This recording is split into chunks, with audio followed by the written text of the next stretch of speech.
नमस्कार, आप देख रहे हैं न्यूज वन इंडिया। मैं हूं आपके साथ कीर्ति बिंदल और बुलेटिन का आगाज बड़ी खबर के साथ कर रहे हैं लखनऊ से। द केरला फिल्म के समर्थन में बड़ा पोस्टर लगा है। बीजेपी महामंत्री अभिजात मिश्रा ने पोस्टर लगाया है। पोस्टर में ममता बनर्जी, राहुल गांधी की तस्वीर लगाई गई है। अखिलेश यादव और ओवैसी की भी पोस्टर में तस्वीर है। तस्वीर के जरिए विपक्षी नेताओं के विरोध पर तंज कसा गया है। शागिर्दों इन काफिरों की फिल्म को किसी भी तरह बैन कराओ। हनुमान सेतु मंदिर के पास ये पोस्टर लगाया गया और ये पोस्टर अब विवादों में आ गया। तस्वीर देखिए आप। सरकार से देश की राजनीतिक संगठन, कुछ राजनीतिक पार्टियां, चाहे वो टीएमसी हो, कांग्रेस पार्टी हो, समाजवादी पार्टी हो या ओवैसी की पार्टी हो, ये लोग जिस प्रकार से इस फिल्म का विरोध कर रहे हैं वो अपने आप में बहुत ही शर्मनाक है। और जिस प्रकार से ममता बनर्जी ने पश्चिम बंगाल के अंदर तुष्टीकरण की राजनीति की पराकाष्ठा पार करी, जो फिल्म देश की बहन बेटियों की सुरक्षा की बात कर रही थी उसको बैन कर दिया।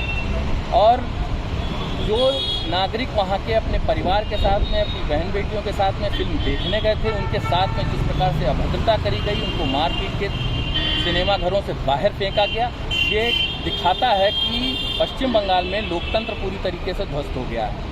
राहुल गांधी जिस प्रकार से इन लोगों की बात कर रहे हैं, इस फिल्म के विरोध की बात कर रहे हैं, चाहे वो अखिलेश जी बात कर रहे हो, चाहे वो वैसे की बात कर रहे हैं, ये लोग जिस प्रकार से इस फिल्म का विरोध कर रहे हैं, सीधे सीधे। संदीप मिश्रा हमारे साथ संवाददाता लखनऊ से बने हुए हैं फोन लाइन पर। संदीप, ये जो पोस्टर है ये विवादों का पोस्टर है, इसलिए क्योंकि पूरी तरीके से जो मुख्य पार्टी है बीजेपी वो लगातार ये कह रही है कि फिल्म द केरल स्टोरी को देखना चाहिए, लेकिन इसी के साथ साथ ये पोस्टर बहुत कुछ कहता है। इस पोस्टर में तमाम विपक्ष के बड़े नेताओं का चेहरा लगा है और इसमें कहा गया है कि शागिर्दों काफिरों की लिए बने इस मूवी को बैन करो। तो इस पोस्टर को लेकर के खूब विवाद हो रहा है। देखिए, बिल्कुल निश्चित तौर पे जिस तरीके से द केरला फिल्म के समर्थन में पोस्टर लगाया गया और इस पोस्टर को लेकर के लगातार विवाद जो है उत्पन्न होता चला जा रहा है। जहां अभिजात मिश्रा ने इस पोस्टर को लगाया है और उसके बाद से इस पोस्टर के बाद से जो है विपक्षी पार्टियों को पूरी तरीके से घेरने का मौका भी मिला है इसमें। और जहां तक इसमें पोस्टर की अगर बात करते हैं तो इस पोस्टर में कई ऐसे बड़े नेताओं की जो तस्वीर लगाई गई वो सबसे बड़ी बात है।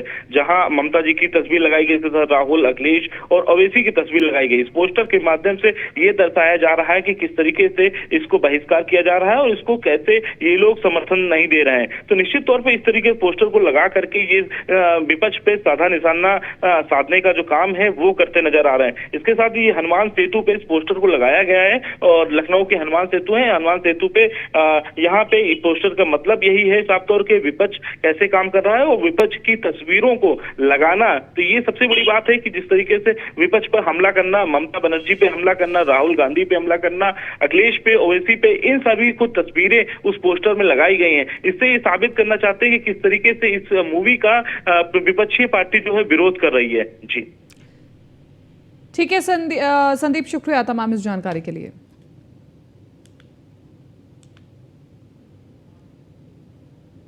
निकाय चुनाव में सीएम योगी ने जनसभाओं का अर्धशतक लगा दिया है। नगर निकाय चुनाव में प्रचार में सीएम योगी अव्वल रहे हैं। 13 दिन में सीएम योगी ने 50 से ज्यादा रैलियां की हैं। सभी 18 मंडलों और 17 नगर निगम में योगी ने प्रचार किया है और निकाय चुनाव में अखिलेश यादव काफी पीछे रह गए हैं। अखिलेश यादव ने 6 निगम में कुल 10 रैली की है। वहीं अगर मुख्यमंत्री योगी आदित्यनाथ की बात करें तो 13 दिन में सीएम योगी ने 50 से ज्यादा रैली की है। यानी कि अखिलेश यादव से दोगुनी नहीं, तिगुनी नहीं बल्कि चौगुनी रैलियां करी हैं मुख्यमंत्री योगी आदित्यनाथ ने। और इसलिए कहा जाता है कि बीजेपी हर चुनाव को महत्वपूर्ण मानती है, हर चुनाव में अपना दमखम दिखाती है, हर चुनाव में भरपूर तैयारी करती है। तो एक रिकॉर्ड दर्ज हो गया एक बार फिर से मुख्यमंत्री योगी आदित्यनाथ के नाम। इन नगर निकाय चुनावों को काफी सीरियस लिया बीजेपी ने और एक्टिवली ग्राउंड पर नजर आते हैं मुख्यमंत्री योगी आदित्यनाथ।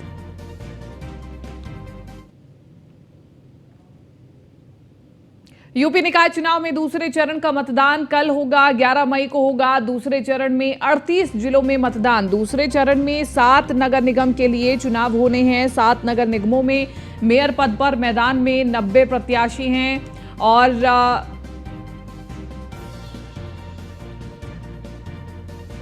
तकरीबन 1,92,32,000 मतदाता अपने मत का प्रयोग कर सकेंगे। मेरठ, हापुड़, गौतम बुद्ध नगर, गाजियाबाद में वोटिंग होनी है। बागपत, बुलंदशहर, बदायूं, शाजापुर, बरेली में मतदान होना है। पीलीभीत, हाथरस, कासगंज, एटा, अलीगढ़, कानपुर में वोटिंग होगी। फर्रुखाबाद, इटावा, कन्नौज, औरैया, कानपुर देहात में मतदान होगा। हमीरपुर, चित्रकूट, महोबा, बांदा, अयोध्या, सुल्तानपुर में वोटिंग होगी। अंबेडकर नगर, बाराबंकी, अमेठी, बस्ती, संत कबीर नगर में मतदान। सिद्धार्थनगर, आजमगढ़, मऊ, बलिया, सोनभद्र, भदोही और मिर्जापुर में। यूपी में निकाय चुनाव के 13 मई को नतीजे आएंगे। ये 5 तस्वीरें हम आपको दिखा रहे हैं बाराबंकी, बरेली, हमीरपुर, मेरठ और महोबा की, जहां पर आप देखिए कि चुनावों को लेकर के क्या तैयारियां हैं, तमाम राजनीतिक पार्टियों की क्या तैयारियां हैं, इसके अलावा चुनाव आयोग की क्या तैयारियां हैं, ये हम आपको दिखाने की कोशिश कर रहे हैं। कल बहुत महत्वपूर्ण दिन रहेगा। जिन जिन सीटों पर मतदान होना है वहां पर लोगों को जागरूक किया जा रहा है। सबसे अपील की जा रही है कि ज़्यादा से ज़्यादा मतदान के इस पर्व में शामिल हुआ जाए। लखनऊ से अगली बड़ी खबर, यूपी निकाय चुनाव में दूसरे चरण का मतदान है कल और बीजेपी मुख्यालय में वॉर रूम बनाया गया है। चुनावी रणनीति को धरातल पर लाने के लिए वॉर रूम बनाया गया है। बीजेपी की यूपी इकाई ने यह वॉर रूम बनाया है। निकाय चुनाव में मतदान पर वॉर रूम से नजर रहेगी। चुनाव से जुड़ी हर गतिविधि पर वॉर रूम से नजर रहेगी। वॉर रूम से 2 लाख बूथ तक सीधे नजर रख रही बीजेपी और यूपी बीजेपी मुख्यालय पर बनाया गया है डेडिकेटेड वॉर रूम। तो बड़ी खबर आपको बता रहे हैं।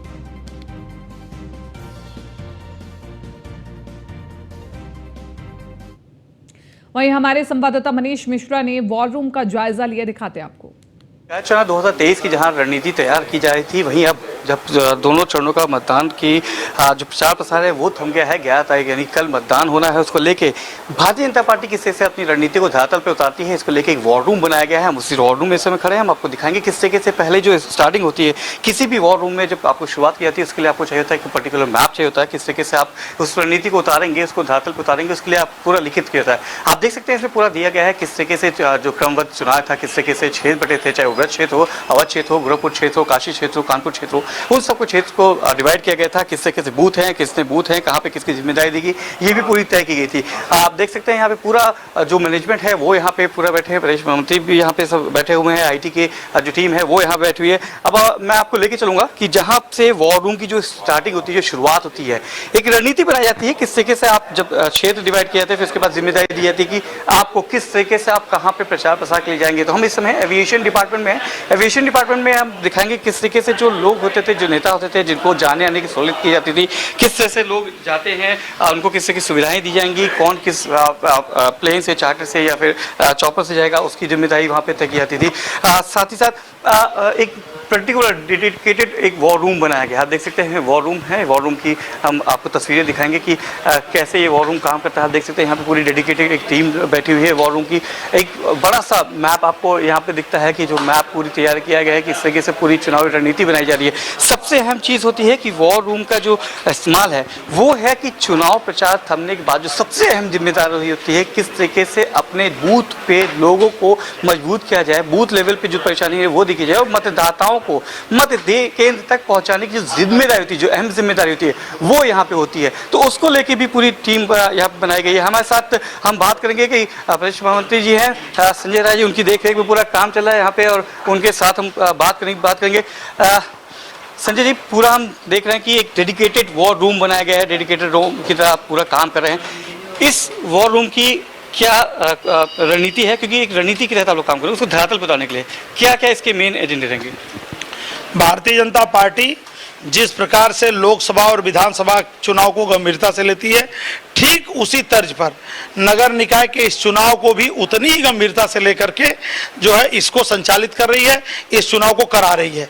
जिस प्रकार से लोकसभा के चुनाव में, विधानसभा के चुनाव में रैली होती है, सभाएं होती हैं, कार्यकर्ताओं की बैठक होती है, कार्यकर्ता सम्मेलन होते हैं, महिलाओं के सम्मेलन, युवाओं के सम्मेलन, बाइक रैली, ठीक उसी तर्ज पर इस निकाय चुनाव में भी पार्टी ने तमाम रैली, सभा, प्रबुद्ध सम्मेलन और बाइक रैली, महिलाओं के सम्मेलन, युवाओं के सम्मेलन, नए मतदाताओं के सम्मेलन और जो हमारे सामाजिक रूप से बहुत सारे नेता हैं अलग अलग समाजों के, वो लोग भी अपने अपने समाज में जाकर के काम किए हैं, प्रचार किए हैं, बैठक की हैं, सभा की हैं और उन सारे व्यवस्थाओं को जो है संचालित करने का काम, उनको व्यवस्थित करने का काम, उनको नियंत्रित करने का काम जो है ये वार रूम कर रहा है, जिस वार रूम में आज आप खड़े हैं।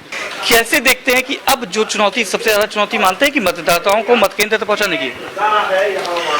वास्तव में जो है कि भारतीय जनता पार्टी का जो के नेता हैं उन्होंने बहुत परिश्रम किया है। इस गर्मी में, मई के महीने में हमारे माननीय मुख्यमंत्री जी, माननीय प्रदेश अध्यक्ष जी, दोनों हमारे माननीय उप मुख्यमंत्री, सभी माननीय मंत्रीगण, सभी सांसद गण, सभी विधायक गण, पार्टी के सभी माननीय पदाधिकारीगण, सबने और प्रदेश से लेकर के और बूथ तक की जो पूरी टीम है उसने बहुत परिश्रम किया है। और जहां तक बूथ विजय अभियान का सवाल है, जहां तक मेरा बूथ सबसे मजबूत का सवाल है, तो वास्तव में पूरा प्रचार प्रसार, रैली, सम्मेलन, सभाएं, बाइक रैली, महिलाओं के सम्मेलन, ये सारे 9 मतदाता सम्मेलन, ये सभी काम इसीलिए किया जाता है कि मेरा बूथ सबसे मजबूत हो और सभी बूथ पर जो है भाजपा का वोट जो है कि 100% पोल हो और हर बूथ पर भारतीय जनता पार्टी जीते। हम आपको लेके चलेंगे कि ये आप पूरी टीम देख सकते हैं, ये पूरी टीम लगातार काम कर रही है, बूथ पे काम कर रही है, बूथ पे किस तरीके से काम पूरा करना है वहाँ पे करते हैं कि किस तरीके से पूरा काम कर रहे हैं। एक एक क्षेत्र की सब लोग बैठे हुए हैं, एक एक क्षेत्र पे कैसे लोग जाएंगे उसको लेके काम कर रहे हैं, तमाम उसकी मॉनिटरिंग की जा रही है और कौन कौन से विभाग है उस पर भी लेके जाएंगे। अब हमने देखा किस तरह से वॉर रूम है, कार्यक्रम विभाग है, कार्यक्रम विभाग में किस तरीके से काम किया जा रहा है उसको हम लेके आएंगे। यहाँ पे किस तरह से कार्यक्रम में काम किया जा रहा है। कार्यक्रम विभाग में आप देख सकते हैं कि जो नेता हैं, जो अधिकारी हैं, जो पदाधिकारी हैं, उनके कौन से काम कहाँ दिए जा रहे हैं, उनकी पूरी तैयारी की जा रही है, किस तरीके से उनको काम किया जाएगा उसकी यहाँ पे रूपरेखा बन जाएगी। कौन कहाँ पे प्रवास करेगा, कौन कहाँ पे संबोधन करेगा, कौन कहाँ पे जनसभाएं करेगा, उसकी विस्तृत जानकारी यहाँ से की जाती थी। तो पूरी डेडिकेटेड टीम यहाँ पे भी बनाई गई है। आप देख सकते हैं पूरी किस तरीके से जो लोग हैं, किस तरीके से तैयारी की गई थी उसको करने जाएगा। साथ ही अगर हम बात करेंगे कि जो टीम होती है, एक टीम का काम होता है किस तरीके से अपनी टीम को लीड करना, तो कहीं ना कहीं भारतीय जनता पार्टी आपको दिखेगी कि अपना काम करते हुए जरूर नजर आती है। शायद यही जीत का मंत्र दिया जाता है भारतीय जनता पार्टी की जो कोर कमेटी की बैठक होती है। आप देख सकते हैं बूथ विजय अभियान, तमाम ऐसी चीज बनाई गई हैं। बूथ विजय अभियान का आप यहाँ पे देख सकते हैं कि किस तरीके से जो बूथों पे जो विजय अभियान है, जिससे कि बूथ, क्योंकि सबसे पहले आप देखेंगे 2014 में जब थिंक टैंक कहे जाने वाले भारतीय जनता पार्टी के अमित शाह ने कमान संभाली थी, अपना बूथ सबसे मजबूत का नारा दिया था। उसी तर्ज पे एक पूरी आप देख सकते हैं डेडिकेटेड टीम बनाई गई है बूथ विजय अभियान की। किस तरीके से बूथों पर जो मैनेजमेंट चल रहा है, बूथ पे क्या दिक्कतें आ रही हैं, किस तरीके से मतदाताओं को निकालना है, मतदान केंद्र पे लेके जाना है, उसकी पूरी रणनीति बनाई जा रही है। इसलिए अलग अलग क्षेत्र के आपको बूथ दिखाई देंगे यहाँ पे किस तरीके से अलग अलग जो बूथ बनाए गए हैं, जिन क्षेत्रों के उन क्षेत्रों के बूथ यहाँ पे बनाए जाएंगे। साथ ही साथ आपको बताऊंगा कि किस तरीके से जो मोर्चे हैं और जो प्रकोष्ठ हैं उनमें किस तरीके से चुनाव के बीच में समन्वय बैठाया जाए, उसको लेके भी यहाँ पे टीम बनाई गई। आप देख सकते हैं लगातार जो टीमें हैं वो लगातार संपर्क में है अपने अपने मोर्चों के साथ, अपने अपने मोर्चों के जो पदाधिकारी हैं उनके साथ लगातार लगे हुए हैं कि किस तरीके से जो मैनेजमेंट है, जो मतदान होना है, जो निकाय चुनाव का जो अंतिम चरण का जो कल मतदान है उसको किस तरीके से ज़्यादा निकाला जाए, किस तरीके से ज़्यादा लोगों को और मतदान केंद्र तक लाया जाए, इसको लेके पूरी रूपरेखा बनाई जा रही है। तो कहीं ना कहीं भारतीय जनता पार्टी की एक जो रणनीति है या कहें कि जिस तरीके से मैनेजमेंट है, जो क्षेत्रवार से लेके हमने देखा था किस तरीके से चाहे टिकट बंटवारे की बात हो, चाहे बूथ मैनेजमेंट की बात हो, चाहे हम काम करने की बात करेंगे, तो कहीं ना कहीं जो टीम इन्वॉल्वमेंट होता है वो आप यहाँ पे देख सकते हैं। डेडिकेटेड वॉर रूम बनाया गया, ये चुनाव से पहले बनाया गया था, चुनाव की रणनीति को लेकर बनाया गया था, किस तरीके से तमाम लोग काम करेंगे, किस तरह से तमाम लोग की जिम्मेदारियां होंगी, उसको लेके कहीं ना कहीं जिम्मेदारी की थी। चाहे इसमें सभी विभाग थे, मीडिया विभाग था, इसमें IT विभाग था, इसमें कार्यक्रम विभाग था, इसमें मोर्चा विभाग था, सभी लोग में समन्वय बनाने की कोशिश भी की गई थी। और सबसे अहम चीज़ थी कि अब जब प्रचार प्रसार थम गया है तो सबसे बड़ी चुनौती है कि आपके मतदाता मतदान केंद्र तक पहुँचे, कैसे पहुंचे और कैसे आपका मत प्रतिशत आगे बढ़ाया जाए, इसको लेके भी भारतीय जनता पार्टी कितनी सजग है ये आपको इस वॉर रूम से देखने को मिलता है। अब देखना होगा कि इतनी तैयारी के बाद जब 13 तारीख को मतपेटियां खुलेंगी तो फेवर किसके रूप में जाता है। जब भारतीय जनता पार्टी अपने 73 नगर निगम जीतने का दावा करती है, भारतीय जनता पार्टी के खिलाफ सपा और बसपा भी ताल ठोकते नजर आती हैं, पर जीत किसकी होगी ये 13 तारीख को पता चलेगा। वीडियो जर्नलिस्ट निखिल गौर के साथ Manish Mishra, news India, war zone, BJP मुख्यालय लखनऊ। राज्यसभा सांसद विजयपाल तोमर ने न्यूज़ वन इंडिया से खास बातचीत की। इस दौरान उन्होंने कर्नाटक विधानसभा चुनाव और यूपी उपचुनाव को लेकर के बातचीत की। आपको सुनवाते हैं। कर्नाटक में आज विधानसभा के चुनाव हो रहे हैं। 224 सीटों पर विधानसभा के चुनाव कराया जाए। प्रधानमंत्री ने भी अपील की है कि ज्यादा से ज्यादा लोग जो जाएं और कहीं ना कहीं विधानसभा चुनाव में हिस्सा लें, प्रक्रिया में, और मतदान करें। सर, आज कर्नाटक में विधानसभा चुनाव हो रहा है। कई जगहों पे ऐसी भी तस्वीरें निकलकर सामने आ रही हैं कि लोग सिलेंडर लेकर पहुंच रहे हैं और विरोध भी कर रहे हैं। किस तरीके से देखते हैं और क्या कुछ कहेंगे, अपील क्या कुछ करेंगे? देखिए, मैं 1 महीने से कर्नाटक में था, कल ही लौटा हूँ कर्नाटक से। कर्नाटक की जनता सब समझती है और ये कांग्रेस विपक्षी दल मुद्दों से भटकाने का काम करते हैं। भारतीय जनता पार्टी विकास के नाम पे वोट दे रही है। पूरे देश भर में और कर्नाटक में भी मोदी जी की लोकप्रियता चरम पर है और बेनिफिशरीज को, जिसको आम पार्टियां गिनती नहीं हैं, उनकी संख्या बहुत बड़ी है। वहाँ पर आयुष्मान भारत योजना का, प्रधानमंत्री आवास योजना का, किसान सम्मान निधि का 10,000 रुपये मिल रहा है सालाना। तो वो सब बीजेपी के साथ हैं और बीजेपी भारी बहुमत से वहाँ जीतेगी। उत्तर प्रदेश में सर 2 उपचुनाव भी हो रहे हैं। समाजवादी पार्टी ने आरोप लगाया है कि उत्तर प्रदेश सरकार के मंत्री समाजवादी पार्टी के कार्यकर्ताओं को डरा रहे हैं, फ़ोन करके और धमका रहे हैं। समाजवादी पार्टी हताशा में है क्योंकि वो जानती है कि उत्तर प्रदेश में उसका सफाया हो रहा है, तो इसलिए वो इस तरह के उलझुल बयान देने का काम कर रही हैं। भारतीय जनता पार्टी और उसके समर्थक दल इसको दोनों चुनाव को जीतेंगे। निकाय चुनाव का दूसरा चरण होने वाला है। भारतीय जनता पार्टी की किस तरीके से तैयारियां हैं, खासतौर पर दूसरे चरण की अगर हम बात करें तो? मैं तो देखो यहाँ था नहीं, मैं तो कर्नाटक चुनाव में था। आज जाऊँगा, कल मतदान है, मतदान में हिस्सा लूँगा। मेरा लोगों से भी अपील कर रहा हूँ ज़्यादा से ज़्यादा वोट डालने का काम करें और भारतीय जनता पार्टी निकाय चुनाव में भी भारी बहुमत से जीतेगी। उत्तर प्रदेश में योगी जी, देश में मोदी जी, इनका पूरा जलवा है और इनके पूरा का पूरा जनता इनके साथ। सर, एक फिल्म आई है केरल स्टोरी। कांग्रेस पार्टी की अगर हम बात करें या अन्य दलों की बात करें, उस तरीके से खुलकर समर्थन करते हुए नजर नहीं आ रही इस केरला स्टोरी का। वहीं भारतीय जनता पार्टी के तमाम जो केंद्रीय मंत्री हैं या खुद प्रधानमंत्री ने भी इस फिल्म की तारीफ की है। क्या कुछ कहेंगे आप? ऐसा है कि विपक्षी दलों को एक वर्ग की वोट चाहिए। तुष्टीकरण की नीति जब से देश आज़ाद हुआ, कांग्रेस भी इसको करती आ रही है और विपक्षी दल भी इसी काम को करने का काम कर रहे हैं। इसलिए तरह तरह की ये बात सामने आ रही हैं कि बंगाल में ममता जी ने प्रतिबंध लगा दिया साहब उस पर। अरे भाई, आज से पहले ऐसी फिल्में नहीं हैं कि जो साधु संतों के खिलाफ दिखाते हैं या किसी एक जाति या समुदाय के खिलाफ दिखाते हैं। ये उसको कैसे मान रहे हैं? बिना फिल्म देखे हुए कैसे कहने लगे कि फिल्म गलत है? आखिर सेंसर बोर्ड से होकर फिल्म निकली है और तमाम हाउसफुल चल रहे हैं वहाँ, तो इसको तो ज़्यादा से ज़्यादा लोगों को दिखाना चाहिए।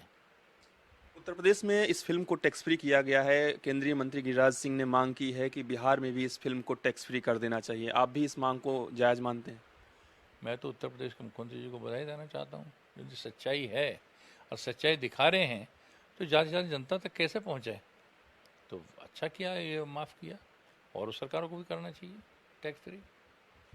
धन्यवाद सर। तो ये थे हमारे साथ राज्यसभा सांसद विजयपाल तोमर जी, जिन्होंने न्यूज़ ऑन इंडिया से तमाम सारे विषयों पर बातचीत की। वीडियो रविंद्र के साथ पीयूष तिवारी, नई दिल्ली। आगरा में बीजेपी नेता द्वारा महिला से रेप करने का मामला सामने आया है, जहां बीजेपी किसान मोर्चा के उपाध्यक्ष पर महिला ने एक कार के अंदर बंदूक की नोक पर बलात्कार करने का आरोप लगाया है।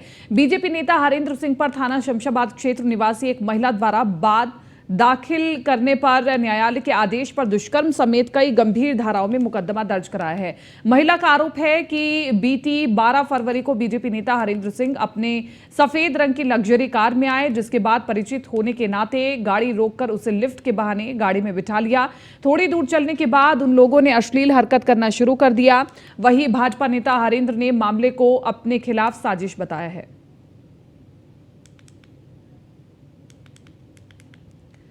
संदीप शर्मा ज्यादा जानकारी के साथ संवाददाता आगरा से बने हुए हैं। संदीप, बीजेपी नेता पर गंभीर आरोप हैं, लड़की ने कई गंभीर आरोप लगाए हैं। इस पूरे मामले में पुलिस क्या छानबीन कर रही है? बिल्कुल, देखिए आपको बताते चलें कि आगरा में भाजपा नेता द्वारा महिला से रेप करने का ये मामला जो सामने आया है, तो वहीं जो भाजपा नेता है हरेंद्र सिंह, उसके द्वारा लिफ्ट देने के बहाने अपनी लग्जरी गाड़ी में बिठाकर और महिला परिचित होने के नाते उसे लिफ्ट दी। उसके बाद उसके साथ बलात्कार जैसी घटना को अंजाम दिया। वहीं पीड़ित की थाने में सुनवाई नहीं हुई। उसके बाद उसने न्यायालय में बात दाखिल किया, जिसके 3 महीने बाद थाना शमशाबाद पुलिस ने हरेंद्र सिंह और ड्राइवर सहित वो अन्य एक व्यक्ति के खिलाफ मुकदमा दर्ज कर लिया है। गंभीर धाराओं में ये मुकदमा दर्ज है। वहीं पुलिस का कहना ये है कि पूरे मामले की छानबीन की जा रही है और जो भी मामले में दोषी पाया जाएगा उसके खिलाफ सख्त से सख्त कार्रवाई की जाएगी। जी संदीप, इस पूरी खबर में क्या बीजेपी नेता ने अपनी सफाई में कुछ कहा है? कोई प्रतिक्रिया सामने आई है?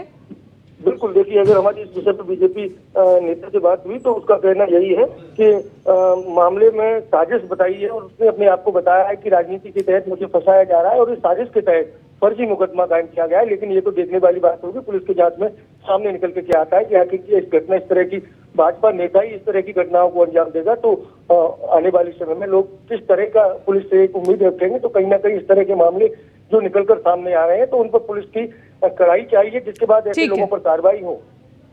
ठीक है संदीप, शुक्रिया तमाम इस जानकारी के लिए।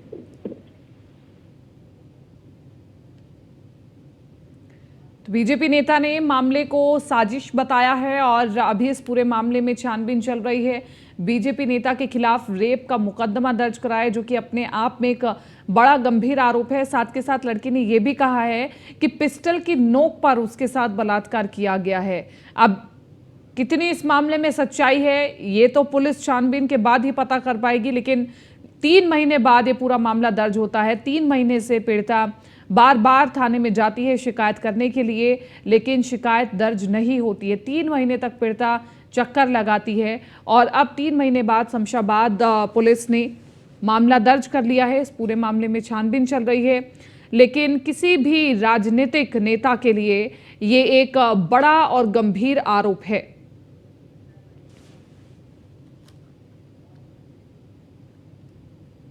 अमेठी से एक बड़ी खबर आपको बता दें, सपा विधायक राकेश प्रताप सिंह की गुंडागर्दी सामने आई है। गौरीगंज कोतवाली में विधायक राकेश प्रताप सिंह की गुंडागर्दी सामने आई है। बीजेपी नगरपालिका प्रत्याशी के पति की लात घूंसों से पिटाई की गई है। बीजेपी प्रत्याशी रश्मि सिंह के पति दीपक सिंह संग मारपीट। गौरीगंज कोतवाली परिसर के अंदर राकेश प्रताप सिंह की गुंडागर्दी सामने आई। तस्वीरें दिखा रहे हैं आपको, देखिए, पुलिस के सामने सपा एमएलए की गुंडागर्दी देखने को मिली है।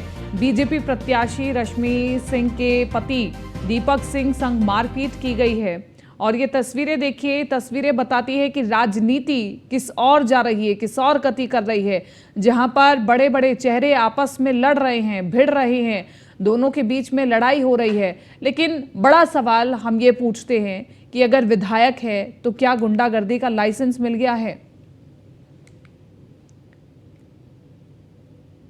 तो देखिए, सपा विधायक राकेश प्रताप सिंह की गुंडागर्दी की ये तस्वीरें देखिए और खुद निर्णय लीजिए कि ये वही तमाम नेता हैं जिन्हें हम चुन करके विधानसभा तक भेजते हैं ताकि ये हमारे मुद्दों को उठाए, लेकिन सड़कों पर ये अपने ही मुद्दे सुलझाते हुए नजर नहीं आते, लड़ाई करते हुए नजर आते हैं, गुंडागर्दी दिखाते हुए नजर आते हैं। तो क्या विधायक है तो क्या गुंडागर्दी का लाइसेंस मिल गया? विधायक के लिए कोई कानून नहीं होता क्या? ये बड़ा सवाल है। पुलिस के सामने मारपीट तो बाहर क्या करते होंगे? आप देखिए कि पुलिस वाले वहां पर मौजूद है और फिर भी इतनी गुंडाई, इतनी दबंगाई देखने को मिल रही है।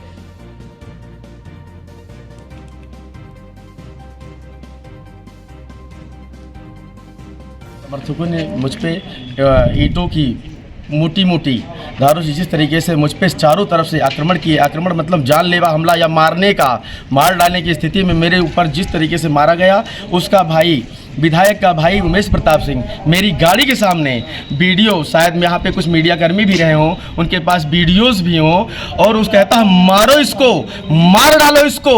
जब मुझे लगा, जब मेरे ड्राइवर के साइड का शीशा फूट गया, तब मुझे लगा कि नहीं, अब अंदर से मैं सेफ नहीं हूँ। अपराधियों द्वारा जन सामान्य को पीटा जा रहा है और थाने में एफआईआर नहीं लिखी जा रही है।